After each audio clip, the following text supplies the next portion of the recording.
Welcome to the Compost Pile, a podcast where we break down gardening, homesteading, and more. Join your hosts, David Poole and Aaron Barnhill, as they pile up information and break it down so that you can be more successful in the garden.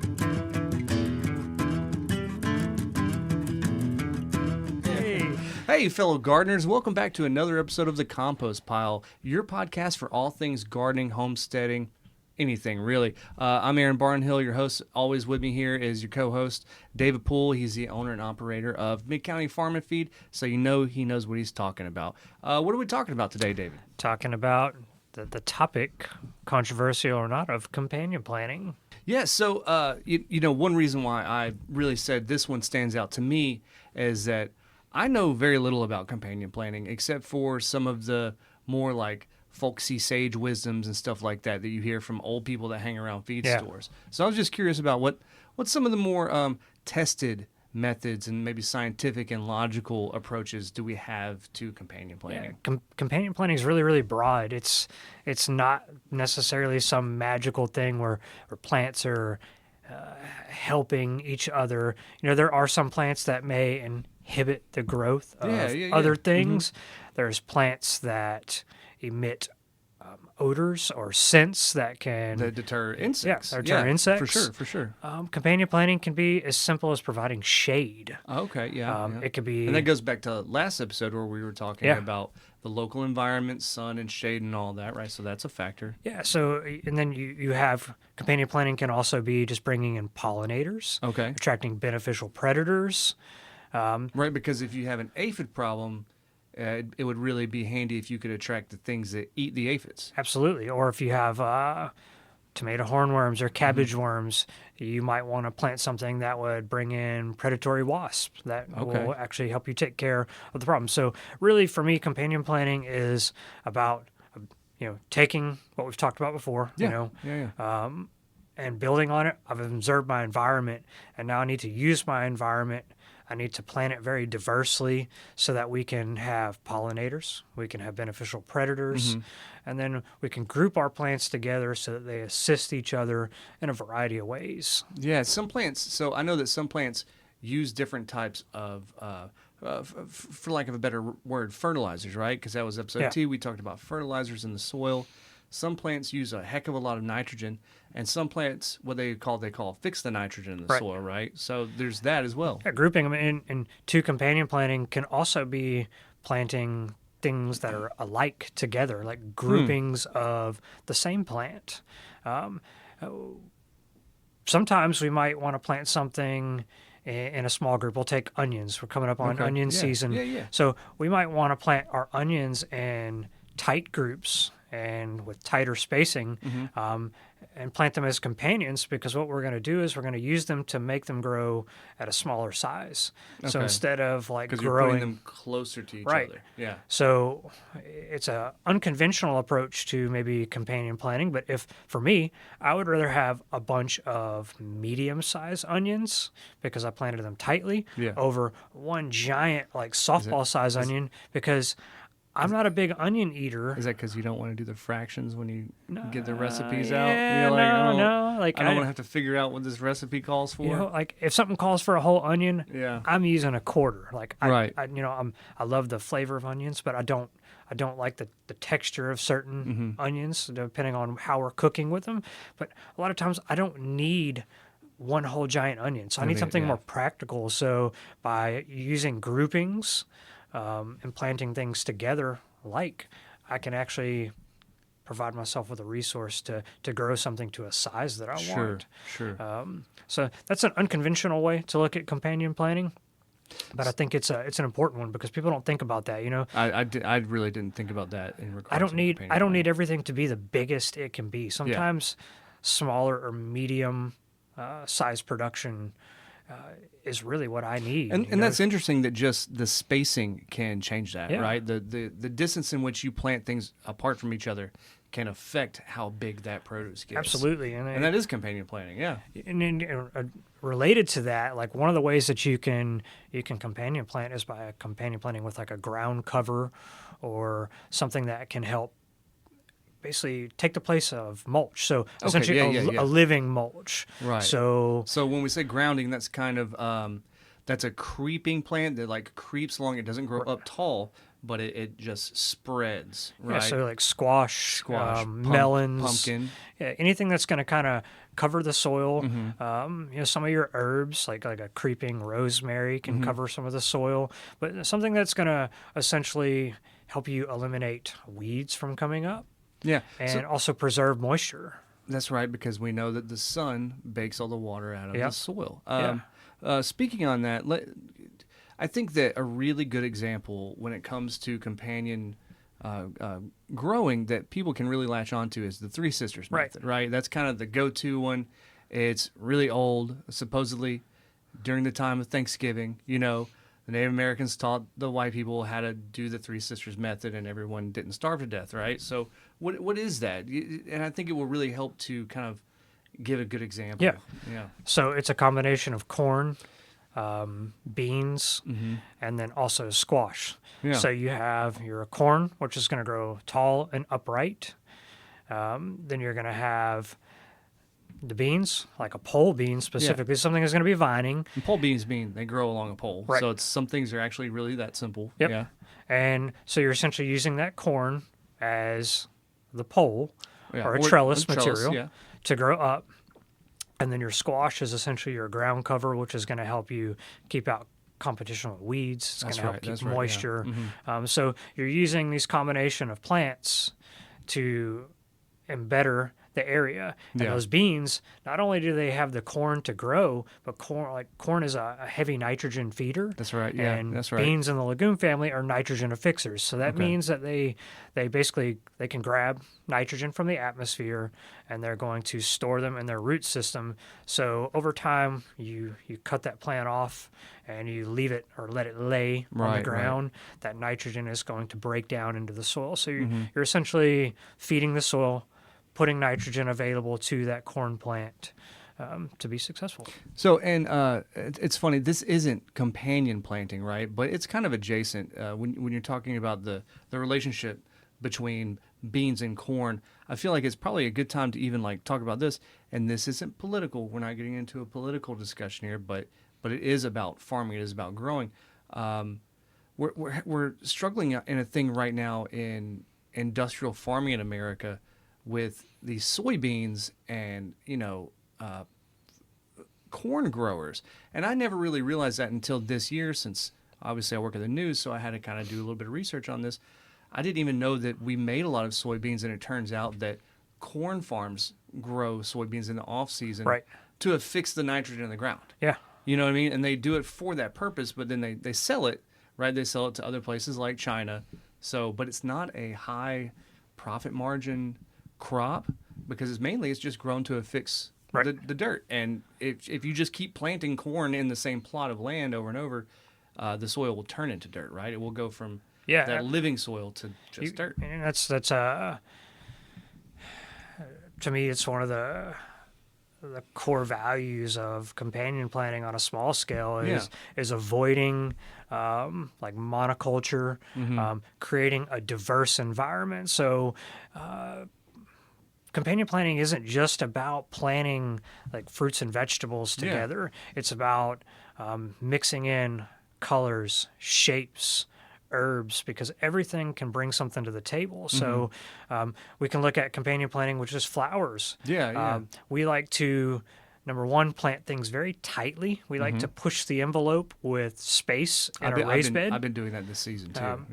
One of the benefits is because if I tightly plant, I might not get as big of a production, but I get enough to suit my needs. Right. But then I've also created this canopy of plants, and that acts kind of as my living mulch. So very rarely do we have weeds to pull at all, because there's really no accessible barren soil. There is unused soil, but it's covered, and that really helps out. And we'll take flowers and we'll put them in the corners or any kind of open space.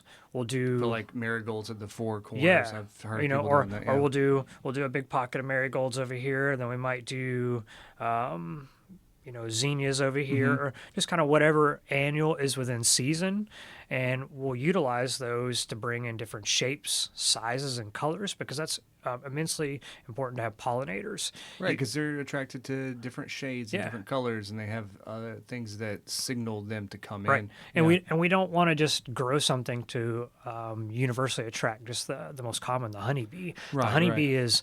is wonderful. It's just one pollinator. But they're not the most efficient pollinator. And also, I'm going to say it. This is a very brave and controversial thing for me to say right now. The European honeybee isn't native to here. It's not a native species to here. So before Europeans brought them here, there was all kinds of other stuff pollinating, right?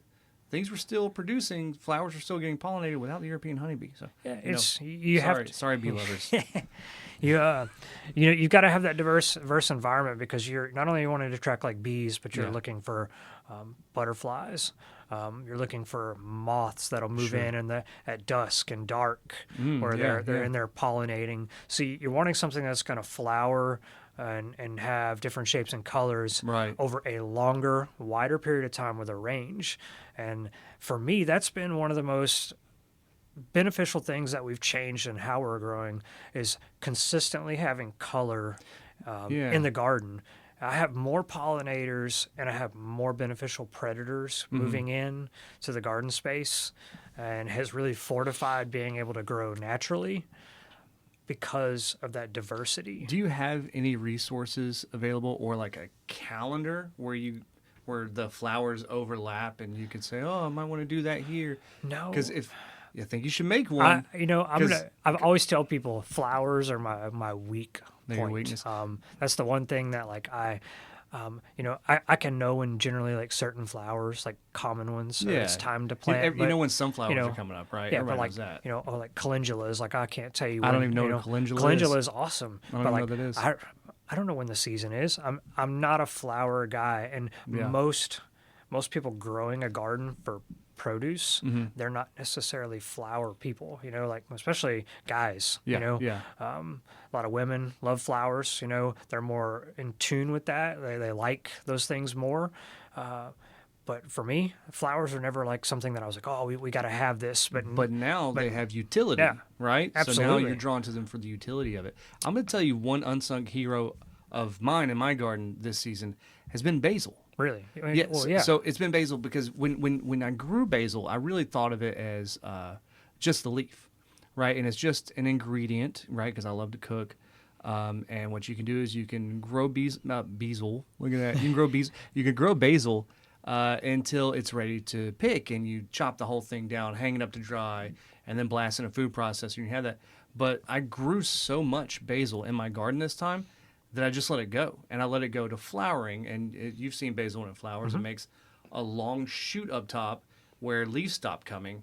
And then all along that long shoot are just hundreds and thousands of little white flowers. And I've never seen something that attracted primarily bees, but I've never seen something that attracted pollinators so well as basil. That's always one of my favorite examples because I love growing basil. We always grow several varieties, primarily not your common like Italian or Genovese basil. We're going to grow... there's nothing wrong with Genovese basil. It smells great. But I like my favorite is the African blue basil, Thai basil, cinnamon basil. Yeah. Some of those varieties... the flavor is less compromised whenever it flowers. Like Genovese basil, once it flowers, the taste is not the same. It's not. No, it's completely different. So you constantly have to be cutting on it to try to keep it from flowering, to keep the flavor like packed in like you want. But the first time I ever grew the African blue basil as a companion plant, the thing got massive, and I mean the flowers were everywhere, and we'd come out and just bumblebees would be stripping whole stalks, just everywhere. And then that same plant really opened it up for me for like nighttime pollinators, really thinking about like, hey, there's things out there that lay larvae and caterpillars that are going to turn into moths. And I went out one night for something, and it was pitch black, and I had a flashlight, and I shined it across that basil, and there were moths everywhere. That's crazy. It was one really cool. It's one of those cool aha moments that made me utilize basil as a mainstay. I'm telling you, man, it's been the unsung hero. And I'll tell you another thing, since we're on the topic of companion planting, one of the really classic companion planting is tomatoes and basil. You know what I mean? Because it has this like 1-2 punch. First of all, a lot of the stuff you're going to make with both those ingredients go together, right? If you're making a red sauce, you need tomato and basil. And the other part is that tomatoes are notoriously hard to pollinate, right? A lot of people... Well, they're technically self-pollinating. They don't need a pollinator. Yeah, they don't need a pollinator, but if they're hard to pollinate themselves. I've seen people go out there with their little toothbrushes and go... You know, I don't know why they do that, but having that activity there, I feel like really helps the tomato pollinate itself. And that, to me... It also says that, like, there's not necessarily... Some people are going to say, oh, you can't plant this companion or this plant with this plant. It's a bad companion. Yeah. And not to say that isn't true, because there are plants, we said that, like, inhibit growth of other things. Sure. But most of the time, most things are going to have some benefit. And I think being able to spread things out and not have everything in one area, you can really experiment with different groupings of plants. Really, when I think about companion planting, my go-to when I recommend for people what they should try, I'm always going to recommend like anything in the parsley family. Okay, like sure. Parsley, dill, cilantro. Dill, we have one dill plant at home. I have enough dill to last 5 lifetimes. Is it like a mammoth dill? I mean, something like it that? grew... as tall as me. We kept just cutting it, drying it, processing it. I have... And it's so easy to do as well. So I got I think we have like a 32-ounce jar of ground dill. Like, what am I going to do with this? You have pickles for the rest of your life. Yeah. But the point, I got what I needed out of it. Yeah. And I eventually, the thing got so leggy and went to seed, went to flower. But I mean, the amount of like swallowtail butterflies and caterpillars that we have gave a home for, which in turn pollinated other things in the garden just by having that there, is amazing. Yeah. And now we still have that same plant, we cut it down almost to the base, and now it's putting on new shoots and we're starting all over. That's crazy. And it's just one plant. That's in the ground, right? Yeah. Okay, yeah. It's in a raised bed, but it's got enough room, because I've never had a dill do that, right? But your parsley family is very good at attracting beneficial predators, like the paper wasp. Paper wasps are infamous for picking off worms and carrying them off. Okay. That was one of those worms that eat your tomatoes, that's for sure. I was, scrolling on the internet one day, and you see a video of a wasp, catching a worm and carrying it off, and you're like, "No way, that's AI. No, that's not gonna happen." Like, and then their wings aren't even big enough. When you see it happen in real life, like it just like the stars aligned, and I saw it happen, and just like real. Mind blown. Like, okay, like. Planting things together, like don't plant a big group of one thing, like mix it up, and tighter spacings, more diversity, and you're creating like this little ecosystem. And not everything works, but again, it's an experiment. Yeah. And I think you're able to trial. We talked about in the last episode sun. One of the most unique challenges that we face is just you move into the summer and it gets too hot. Yep. For me, like most of the summer crops, I like peas, like purple hulls or Crowder peas are great. I don't grow a lot of them because the rest of the family doesn't care for them. Sure. But eggplant will grow really, really tall. I've got eggplant going right now. It's still going. Yeah. We eventually just cut ours out because we didn't have any use for them anymore. But I grew them strategically this year to shade the pepper plants, to see if I could extend my harvest season. Those plants are still there, and they went through the summer where it was too hot for them to set fruit. But we were able to, on some of the plants, I genuinely believe that we extended our harvest a little bit. I don't know by how much, but we used those eggplants to grow taller, and we put them directly where the sun's going to come over the afternoon. So companion planting can be about placement. It doesn't have to be about like when we talk about like this bond between plants. Right, yeah. It's all kinds of things. There's many reasons why plants could benefit each other. Yeah. It's chemistry. Plants will excrete chemicals to do that. First of all, chemicals that will inhibit growth of other plants in the ground. Chemicals that inhibit pests.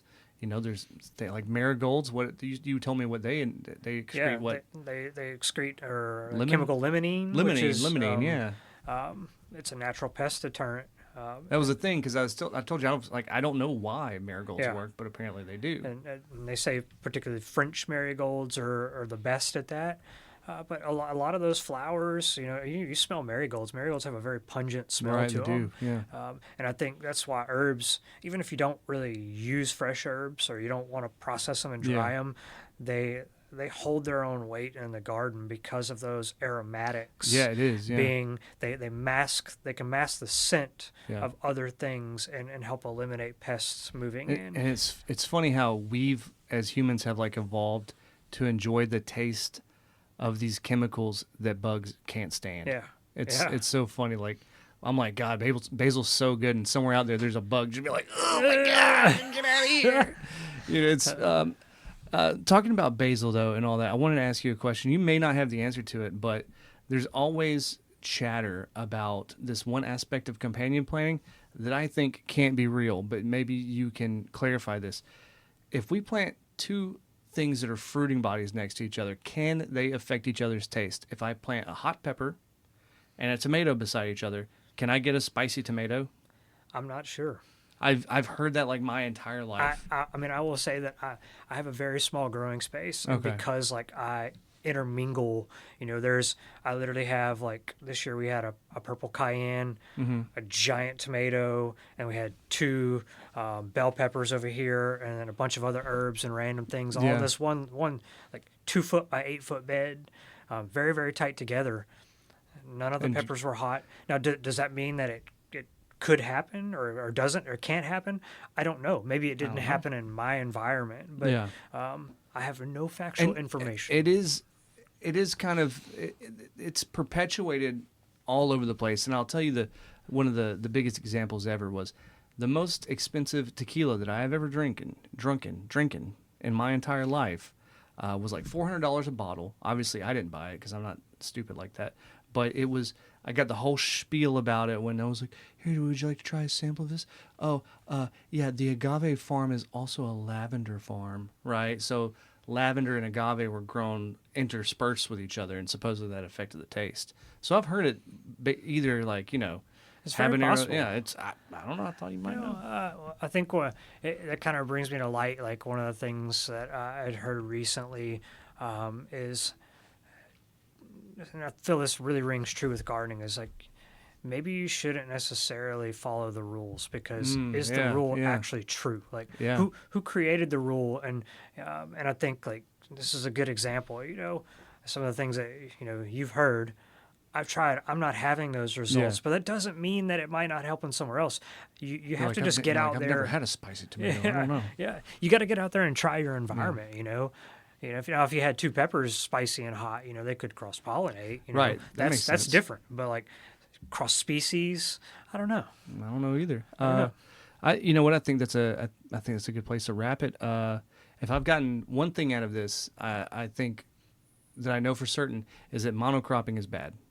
Monocropping is not good. It's not good for the soil, It's not good for all kinds of things. Just don't monocrop. If you listen to everything that we've talked about in every other episode, I think it all catalysts together, and you got to have a diverse environment. Yeah. So, without it, it's a lot more difficult to be successful. And play around with it. Yeah. Right. Experiment. Yeah. Experiment. That's all gardening is a giant experiment. Throw some basil seeds out there. Yeah. You know what I mean? So what are we gonna go over next time? Next time, You know what? You guys will just have to tune in. It's going to be a mystery, I don't know. Okay? But until then, just keep gardening, guys, and we'll see you next time. Yeah.